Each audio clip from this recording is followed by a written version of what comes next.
മാലിന്യമുക്തം നവകേരളം പദ്ധതിയുടെ ഭാഗമായി കലാജാഥ സംഘടിപ്പിച്ചു. ശാസ്താംകോട്ട ബ്ലോക്ക് പഞ്ചായത്താണ് കലാജാഥ സംഘടിപ്പിച്ചത്. മാലിന്യമുക്ത നവകേരളത്തിനായി നാടിനൊപ്പം ഞാനും ആത്മാർത്ഥമായി പ്രവർത്തിക്കുമെന്ന് നവകേരളത്തിനൊരു ഉണർത്തുപാട്ട് എന്ന പേരിലാണ് ശാസ്താംകോട്ട ബ്ലോക്ക് പഞ്ചായത്ത് കലാജാഥ സംഘടിപ്പിച്ചത്. മാലിന്യമുക്തം നവകേരളം പദ്ധതിയുടെ ഭാഗമായാണ് കലാജാഥ നടത്തിയത്. Block panchayat president R Sundaresan ഉദ്ഘാടനം ചെയ്തു. കേരളത്തെ സമ്പൂർണ്ണ മാലിന്യമുക്തമാക്കുക എന്ന ലക്ഷ്യത്തോടുകൂടി അതിന്റെ പ്രവർത്തനങ്ങൾ ഏറ്റെടുത്ത് ആരംഭിച്ചിട്ടുള്ളത്. മാർച്ച് 30 കേരളത്തിലെ ഗ്രാമപഞ്ചായത്തുകൾ ഒന്നടങ്കം കേരളം സമ്പൂർണ്ണ മാലിന്യമുക്തമായി എന്ന് പ്രഖ്യാപിക്കപ്പെടുവാൻ പോവുകയാണ്. ഏപ്രിൽ 3 കേരളത്തിലെ ബ്ലോക്ക് പഞ്ചായത്തുകൾ കേരളം മാലിന്യമുക്തമായി എന്ന് പ്രഖ്യാപിക്കപ്പെടുവാൻ പോവുകയാണ്. വൈസ് പ്രസിഡന്റ് പി പുഷ്പകുമാരി അധ്യക്ഷത വഹിച്ചു.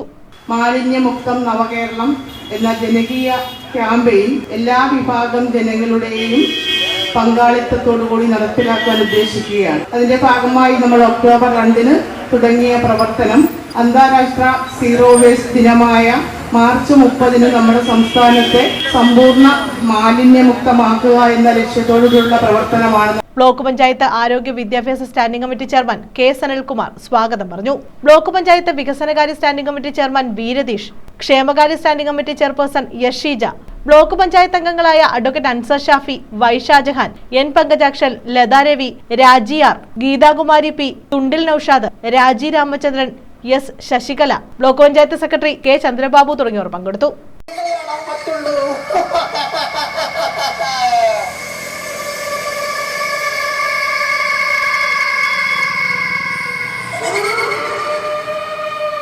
News bureau, Sasthamkotta.